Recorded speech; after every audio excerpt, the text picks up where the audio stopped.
But I want you to be comfortable because I notice you talk with your hands. So this is part of the communication. Come on, man. How you talk without your hands? My head like this, I like right. You know what? You know what the thing is? We were always taught in school. That's why I think school's a contradiction. Because we were taught in school, be still all the time. But they never explained to you that communication, like you said, is part of everything. Communication is words, gestures, and spirit. Powerful. So the words come out of my mouth, and the gestures is what we do. Yeah. So what happened is white folks, Europeans, they teach that. Yeah. Because even if you ever watch when music start coming on, and that bass start moving, these people would not move. Yeah. They be like this. And we in the office, and guys are just, because that's who we are. So we not doing that. No, this is the way we move. They're like this. You hear me? That's how we teach. Do you think the culture is changing? Like the white people trying to jump on the. They on you. Okay. So because I see some white people that can dance now. They on you. Yeah. And they really took years and years to get that. And they study it without the numbers. Yeah. Because they really, but you can't do that unless you're around the people. You're not the around culture. And then we pass it on, It's like, this is what. So it's they're coming home. They're coming home. No. They're coming home. I gotta get one for that. Are you ready? Okay, good. Yo, man, why you? He likes to do that. You like to do that? Yeah, some B-roll, capture the moments. Yeah. You want to. Once you say go, I'm gonna be like.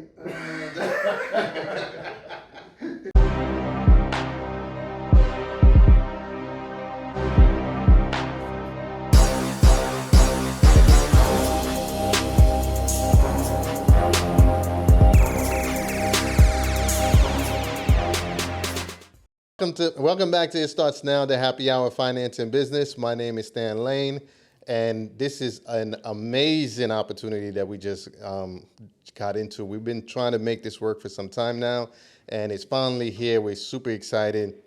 Our guest is not only a Hall of Fame coach, but also he was featured in one of the most interesting autobiographies on coaches, and he was given his flowers on how he had such an impact in the community. He's also became a commission and received a letter from Obama. He did so many things. He started out his career learning basketball at the age of 8, and then he slowly transitioned into becoming not just a superior coach when it comes to like impacting the kids, creating the culture, but also had impact on NBA players such as John Sally. Please welcome our coach, St. John's, and so many other places that you coach and inspired people. Please welcome Ted Gustus to the show. You did homework. You did homework, man. I knew I had to come in here ready. You did some homework, man. I didn't send him. Hey, I want the audience to know I didn't send you jack. You ain't get nothing but no bio. So this is what you do. You go and check this. Hey, man. I'm happy to be here, man. Hey, man. We are super excited to have you. I'm watching you, man. I'm like, yo, Thank you. You guys are you're kicking it, man. Thank you, man. I appreciate that, man. Nice, but man. your story is just so amazing. It's like, the more I dove in and I went down the rabbit hole, and then I realized, like, man, you started from really nothing and created something. Yeah.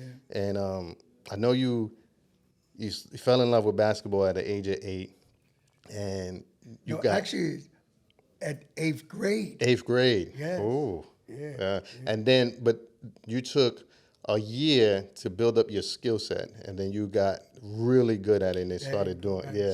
I actually started playing basketball late. Oh, okay. 8th grade, and my coach at that time was Barney Davis. He was a new young white teacher in the school, and I was doing some buck wild stuff.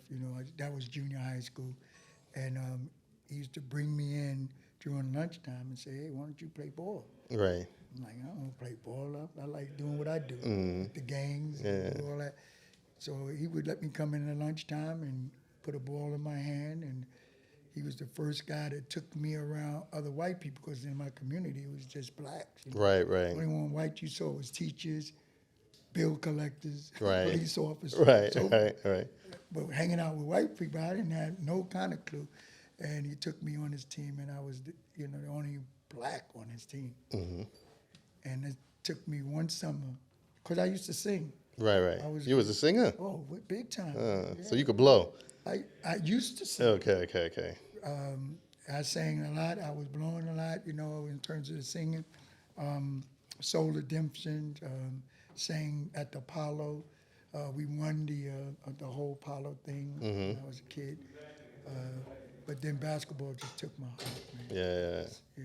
And then, but you got like real skillful like within a year. 1 year. Yeah, 1 year. Like, what did you do? Like, you like stayed up Man, late, I like studied, at the man. Yeah, I what did you started do? going to camps.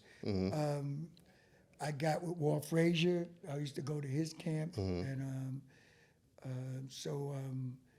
I really just started to really put into the game. Started to watch it. My stepbrother, who played basketball, at the time, my father, who was a Rolling Stone, left one woman and went to another woman. Right, right, And so I had to go with him. right, right. And that's where I got my stepbrother, Fred, and he was really into basketball. And so that helped a lot as well. So, because he kind of gave me some tips and always would work me out. And I just was hungry for it. So I would practice every single day, man. But when I came back to school, they said, wow, where did you get that jump shot from? Where did you get the crossover? Well, I had a wicked crossover. Yeah, yeah, yeah. And I learned that from just street games, like playing dodgeball, Coco Olivia, where you have to weave and dodge people. So when basketball came, you put a ball in my hand. Oh, it's natural. So yeah, it really picked up. And when I was in the ninth grade at Whitlaw Weed Junior High School, 257, it was time for me to go to high school, and I had a choice of Canarsie High School or Boys High. Everyone thought I was going to go to Boys High because that was the traditional championship black community in black neighborhood. I went to Canarsie because Canarsie was predominantly white, all white. And you wanted that. I wanted that. I wanted to start some shit. I wanted to go in there and integrate. So we were being bused from Brownsville to Canarsie. And I loved that. And I went in there. Not only did I play basketball, I played tennis because there was no blacks on the tennis team. I played handball because there was no blacks on that. I joined all sorts of clubs in there. I even tried out an audition for Grease. At that time, it was one of those all white things. Yeah. I'm going in there because I know I could sing. Right, right, right. So I went in there and did that. And I was captain of the basketball team. And pretty much did a lot of the community things when they had what they call town meetings. Because all these blacks was moving in the community. They used to chase us out of Canarsie. And I would go to the town hall meetings and speak, even as a high schooler. We won the championship. And basically, I had a voice. Right. And I used it at that time. So I never forget my coach told me, he said, man, you good, but you better at community service. And he says, you're going to have guys on this team like World B. Free, Lloyd Free, that's going to go on to play pro ball, which he had 14 great years as a pro basketball player. He said, but you're going to be either a politician or you're going to be a coach or something to impact your community because you are willing to speak. World wasn't one of those guys that go out and speak. Right, right, right. I was the guy that go out and speak when they had town. Where did that come from? Well, my folks used to tell me that I was going to be a lawyer. When my mother died, I found her dead on the floor at the age of 9 years old. She died from alcohol abuse. And it's just like a regular picture. I was nine years old. That's like 60 years ago. And I never forget, she was on the floor and in her customary position, because she would roll off the couch, and she would. I went to wake her up, and she wouldn't wake this time because I normally would wake up. Mom, get up off the floor, get on the couch.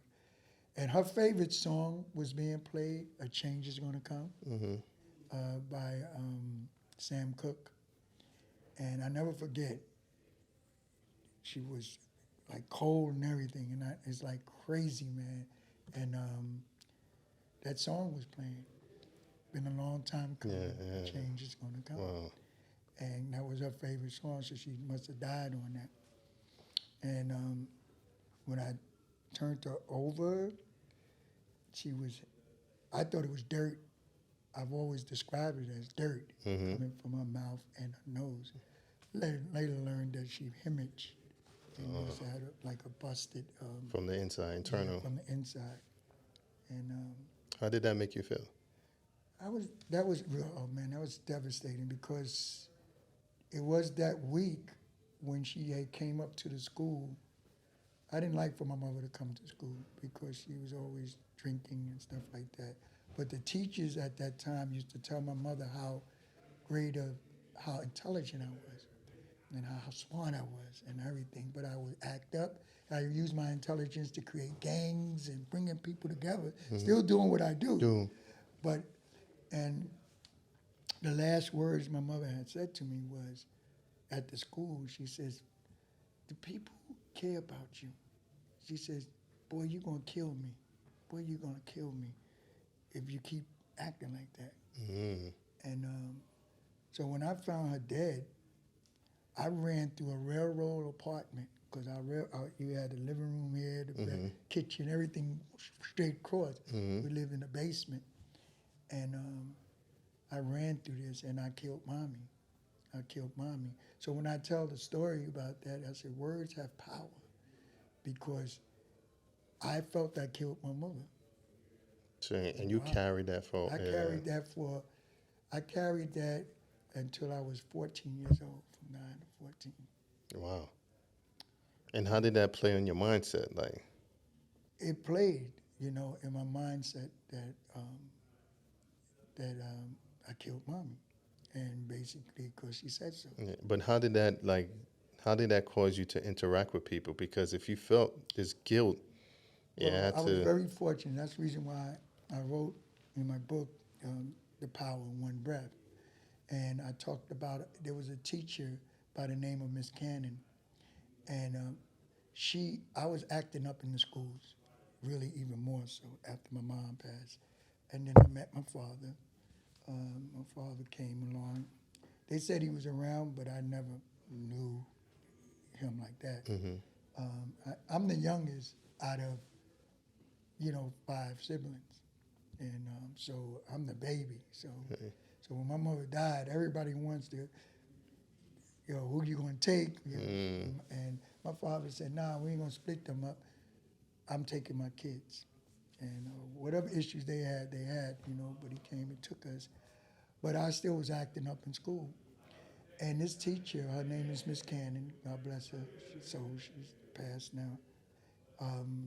She took me under her wings, and she always used to tell me I was a leader. And I never forget, she said, "Look, Martin Luther King had died and got killed. And I was causing all kinds of havoc, rioting, whatever. I just was a part of the scene. Yeah. And I had my crew, we was doing our thing. And so she said, "I'm going to take you and I'm going to make you," we're having a town hall meeting because the neighborhood was going crazy. She said, "I want you to do a speech. I have a dream speech." And the principal was like, "No, we're not having Theodore do that because he's going to cause so much problem." Right. She said she was insistent on it, and "No, I want him to do it." What she did is she understood in order for me how to capture that class, because she was a master teacher, she captured the leader of the class. And she put me on that stage, and I did that speech, and everybody stood up. They started clapping, and I was like, wow. I did this. Right, right. And I took on the character because she had these practices and study it, and so forth like that. And when I said I have a dream and I've been to the mountaintop and I've seen the promised land, Yeah. and free at last, free at last, thank God Almighty, Mighty, free at last. and everybody stood up. That changed. Because you felt that impact. That impact changed. Yeah. I was like a student after that, started doing right things, even though I was still dipping because now I'm making still adjustments. But I knew that I had the ability to lead, and my words would be able to impact people. And my mother not only said, boy, you're going to kill me, but she always used to say, you're going to be a lawyer. So when I graduated high school, I had to go. I had scholarship to St. Bonaventure's. I wound up going to John Jay College of Criminal Justice because my mother She spoke life. spoke life. So there was words that she spoke.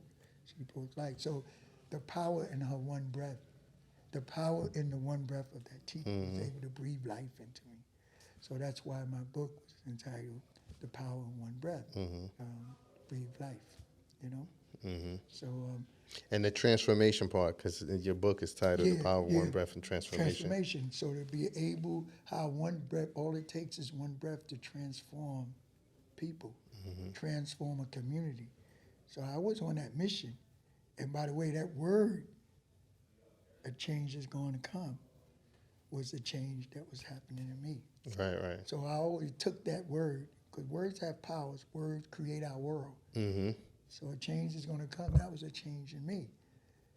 But that also meant that whatever change was going to take place in me, I was going to use the power of my one breath to help breathe life, transform generations. Right, right, right. So I took on coaching at the age of 18 years old, 19 years old. That's extremely powerful. Now, my question is what's the difference between, and we're going to tap into everything because there's so many things to unpack and so many layers to where you at right now. Yeah. But I just want some clarity in what's the difference, and if there is a difference, can you explain it between a coach and a mentor? So, well, first of all, I have a mentor, because I do a lot of work. Yeah, because you do both. I do a lot of work Right. with men and young men. So mentor, I call men taking on responsibility. Mentor, men taking on responsibility. All right. I like that. So and that's really basically people always say we need some more male role models in the community. I say we don't. Because remember, we are male by birth and man by choice. We don't need male role models. We need men role models. Because men have the ability to take responsibility. Right. Males don't. You could be a cockroach and be a male. Dog, a cat, Yeah. all males. Yeah. And males operate on impulses. Right, right. So we say things sometimes, we don't realize what we're putting into the system. You can't transform people if you continue to use words that can destroy you. So we stay at a male stage. When you're a kid, that's when you're a male, especially when you're just born, because you operating on instincts and impulsiveness. So when you ready to eat or you got to be changed, you don't care what another person feels. Right. A baby's gonna cry, and you're like, don't you see me doing something? I don't care nothing about what you're doing. I need it now. Right, right, That's right. impulse. Right. When the dog is in heat, Impulse. he sees another dog, he's impulse. That's a male dog seeing a female dog. He jumping on that. That's what we do as males. Yeah. We male thinking. When you're a man, you take responsibility because you have the ability to think. So you move from malehood into boyhood into manhood. So these are levels. So we don't need male role models. We need man role models, men that step up. So as a mentor, those are men taking on responsibility. When you go into the coaching realm, a coach is like, I always say, it's like a coach bus, coach train, and coach plane. Right, right, right. They all coaches. Except you ride coach. You ride first class. You don't know about coach. Coach playing, But a coach, what does those three things do? They pick you up and they take you to your destination. But you got to be willing to pay the price. Right. And whatever price you're willing to pay, not always monetary, but faith and hope and all the energy, whatever it is that you want to pay, you got to be willing to pay that in order for you to get to the destination that you want to get to. My job as a coach, and I tell coaches, is not for you to try to get them where you want to go. You got to ask your players, the people you're coaching, where is it that you want to go? What destination that you want to go? Now, you could take a bus to LA, that's going to be a long ride. You could take a train, that's a long ride. You could take a plane to get to your destination. All the coaches. You could take Coach Gustus, and I'll help you get to your destination. Right. A coach is not a counselor. Coaches are not overly concerned, I'm going to use the word overly concerned about what you went through in your past. That's why we say seek counsel. That's somebody else. But when I coach you, it's game time. Yeah. I ain't gonna worry about your past right now. Where do you say we're trying to get to the chip? If you're trying to get to the chip, I'm going to show you how to do away with the past. I need to get you where you at to get you to your destination that you said you want to get to. Facts. So you see, that's the coach coming out of me now because I'm like, yo, son, well, I have issues. Yo, we got a game right here. Right. Get in the moment. Focus on this. The moment right now so I can help you get to the destination that you said you want to do. And you got to pay a price. So I understand when I was in that position, I had a lot of stuff going on in my life, as you just witnessed. But my coaches taught me get in the moment so you could reach what you desire to reach. So a coach doesn't really, we'll listen to your issues because we want to be respectful about everybody's issues and concerns. But when it's time to coach, the job is to get you to where your destination that you said you want to get. So if I see you posting up in school, in the hallways and so forth, and you tell me you want to play college ball, and you posting up with some gang members or whatever, then you're not ready to get to your destination. You got another transportation. You're trying to get to LA, but you're taking a bus to Philadelphia. Yeah. Wrong destination. You're not gonna get there. So that's the difference between a mentor is to take on responsibility, and to me, a coach is more driving you to your destination, getting you where you want to go. I definitely like that metaphor. I've never heard it from that standpoint, and I think that's like a powerful message to put out there for people. Yeah, I'm like, hop on, man. Hop on, But yeah. remember, when you take a plane, there's going to be turbulence on your way up. Same thing when you take Coach Gustus. It ain't going to be easy. I'm going to work your butt to death. But once it settles like this, we got a straight ride. Yeah, it's all about maintaining at that point. Maintaining at this point. And then when the turbulence come, just put your seatbelt on, sit down, relax, go through the storms, because we're going to make it through the storm. But you can't panic and jump out, because if you jump out, the storm's going to eat you up. Yeah. You know? No, And storms of life. You know, we're going to have storms. Yeah, there's cycles. There you go, baby. That's why I always say you got to be deeply rooted. So the sand, if you plant seed on the sand, it's not going to be strong enough to hold the tree that you built. I like that. So you started you didn't have a real school or anything like that, or you didn't have a designated park. You went out and got a permit to start your whole coaching career type of thing. So Yo, where y'all get this guy from? Yo, I'm feeling proud at the same time because you know what? When people want to do these things, I'm sorry. No, okay. You have to be serious about your game. Yeah.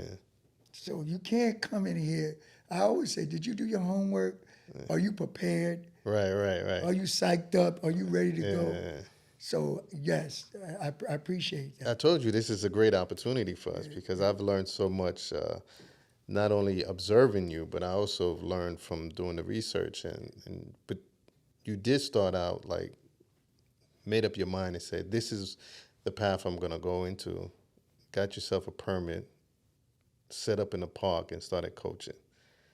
Now you had so many people eventually got on board, right?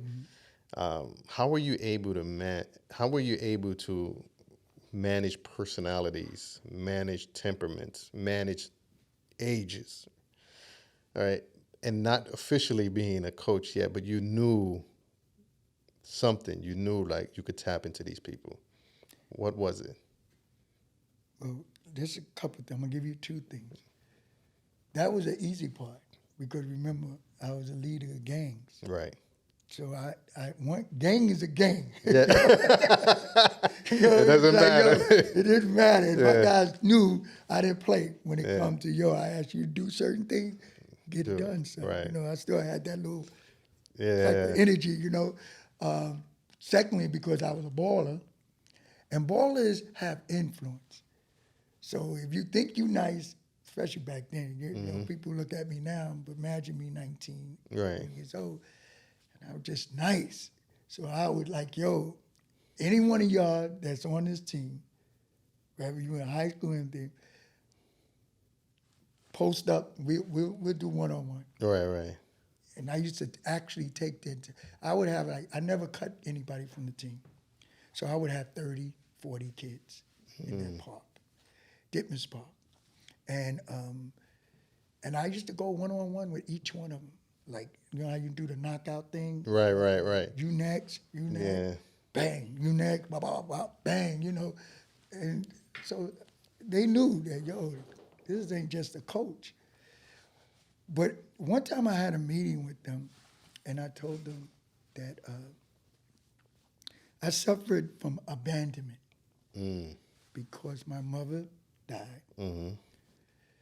I watched my sister get killed in front of me, my sister.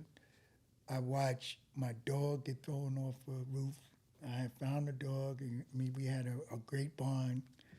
I watched 6 puppies that my dog Shamrock had get eaten up by rats that was in my apartment. We live in the basement and stuff like that. I watched an uncle that took me under his wing commit suicide, and he shot himself and so forth. I watched my older sister die from heroin. I watched my older brother die from crack.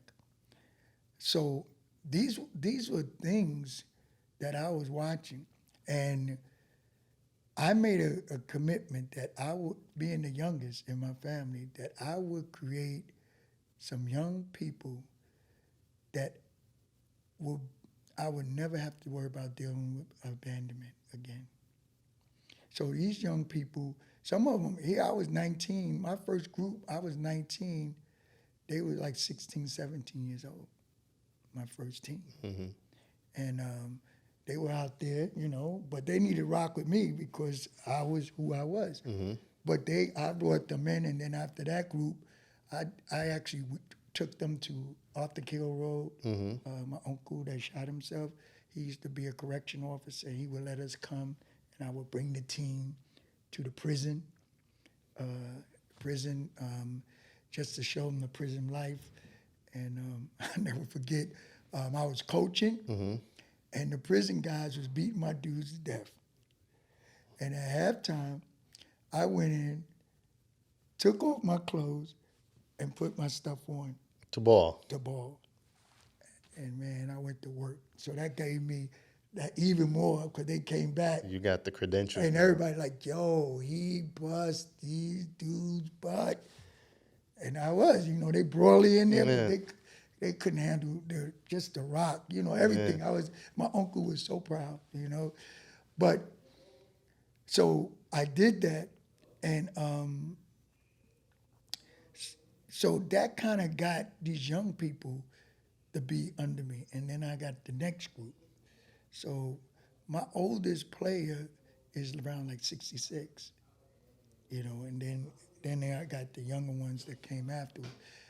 And still today, we really tight, all of them, you know. So I always said that I needed, my sisters and them didn't listen to me because I'm being the youngest, where I had everybody else that was under me listening to me. So I kind of created my own family, man, to be honest with you. And even today, I call them my sons, S-U-N, because they bring light, they bring energy, and they bring warmth to my life, you know. Yeah, I like that. So I'm pretty sure there's a lot of fights that happen because I'm watching. I'm watching what's going on right now with Draymond Green and Jordan Poole, and the big fight in the brawl that, well, it wasn't a brawl. It was just a one-hit thing. How would you have managed that? Because, you know, I'm pretty sure fights break out, and as a coach and as a leader, what would you say to make sure that this thing doesn't happen, and how do you move your team forward when type of situations like that? Well, first I was told, what's your name, Poole? I like, son, listen, if you're going to push somebody, you better have your hands up. Yeah. Don't do no. Did you expect to push this man And not get and anything. not hit? See, so what it is y'all don't know how to fight. Y'all don't know how to fight.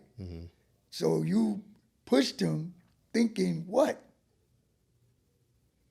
And I know we in an era where the fighting is not like it used to be. You know, it's like, yo, because you put somebody, you know. Right. And Dre, and I get it, Dre was up in your face.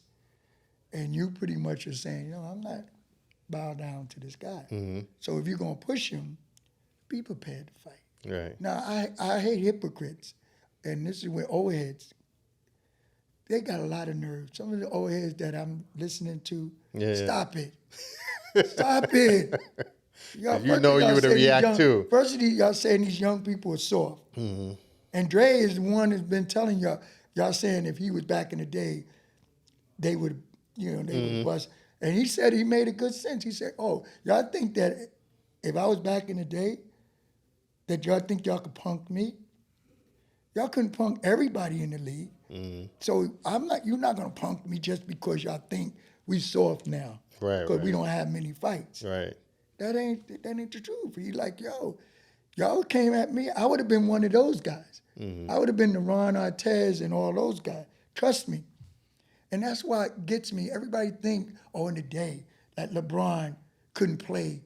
And LeBron is 6'9", 260 Solid. something. Great body. When you guys are drinking beers and drunk and all that man would hurt y'all because he would have changed his whole mentality. Oh, hurt? I'm gonna hurt y'all. Y'all hurt? I'm hurting you back. He's like Shaq. They don't let him go off with the hits because they like, yo, LeBron, you gonna hurt somebody. That's a big man. I don't know if you've seen him in person. It's like ridiculous. I haven't seen him in person, but looking at him, like, you could tell he's his solid. shoulders are out like this. Yeah. Like a little head on top of the whole thing. You know what I'm saying? You know, it's like, yo, he's bigger than what the TV Right. pertain him at. And he moves like that. That's an athlete. He's from the hood too. Everybody think, old heads think, and I ain't considered one of them. I'm an OG. Yeah. A young guy told me in this place, it wasn't here, it was over at the other place from South Carolina. And he said to me, Coach, you know the difference between an old head and an OG. Old heads like to talk about what they did in the past, and they were the greatest thing. Their music was Stuck in their prime. Stuck in the past. I always people say, it's one thing to visit the past, but don't take residence. Right. I visit the past, but I ain't taking no residence. Right. OGs is like this.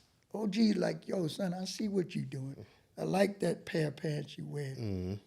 Yo, that's pretty cool, you know? That's what OGs do. They move forward. Yeah, they moving forward, and they want to move forward with the other people. So people get, like, sometimes if I dress a certain way, because I got, my stylist could be some of my young people. Right. And they like, yo, Coach, you could do that. you know. Yeah. And I like, yo, I can't help it if y'all can't do it. Yeah. I could but do it. The difference is you're listening though. Oh, You yeah, listen to I'm the youth. listening to them. Yeah. You know, and I'm like, okay, yo, because in the end, my whole thing is young people. Mm-hmm. So when they throw something on me, I'm like, okay, yo, that's pretty cool, Mm-hmm. you know, and I can do it physically Yeah. because I've taken care of myself, so I could roll with it, and I do have a swag with it as well because I am the other, Yeah. Yeah. different, and so. Please share what others mean. Others mean, you see it on here, right here. It's others, outcast thinkers, all right, that are habitually exploring what? Radical Radical solutions. solutions. Yeah. Outcast thinkers habitually, and when I say habitually, meaning that you don't stop. Mm-hmm. That's why even at my age, I'm still exploring radical solutions. Yeah.